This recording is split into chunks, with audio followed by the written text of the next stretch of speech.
শুক্রবার ছুটির দিনে অমর একুশে বইমেলার শিশু প্রহর ছিল কোমলমতিদের আনাগোনায় মুখর। নতুন প্রজন্মের ডিভাইস নির্ভরতা কমাতে বইমেলা ভূমিকা রাখবে বলে মনে করেন অভিভাবকরা। বিস্তারিত জানাচ্ছেন ইফতেখার উদ্দিন।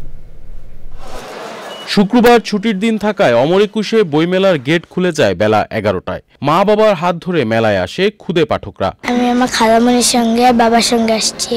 আমি কিনছি 4টা বই। আমার বই দেখতে ভালো লাগে, আমি আমার আম্মুর সাথে বই দেখতেছি। আমি ক্লাস 6-এ পড়ি। আমার বই মেলা এসে ভালোই লাগতেছে, বইটাই পড়তেছি।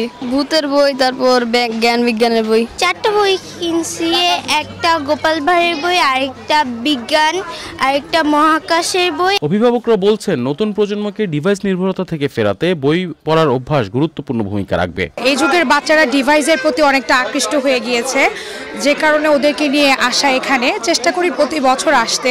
ছোট থেকে আমরাও এসেছি, আমাদের বাবা মা নিয়ে এসেছেন। মোবাইলটা তারা যাতে না ইউজ করতে পারে এই জন্য আমরা এই বইমেলা নিয়ে এসেছি বাচ্চাদের। আর বিভিন্ন বইয়ের সাথে পরিচয় করে দিচ্ছি, যারা ভবিষ্যতে তারা একটা ভালো জাতি গড়ে উঠতে পারে। প্রকাশকরা বলছেন বিভিন্ন শিশুতোষ বইয়ের চাহিদার কথা। আমরা নিয়েছি বিষয় স্থাপত্য 1 আর একটা আছে আসবে, এটা হচ্ছে কাঠঠোকরা। ছোটদের উপযোগী প্রায় 800-900 আইটেম আছে বর্তমানে। এখানে আরো নতুন আইটেম আসতেছে নতুন নতুন লেখকদের। শিশু প্রহরকে ঘিরে এবারের বইমেলায় আছে চিত্রাঙ্কন প্রতিযোগিতা সহ নানা আয়োজন।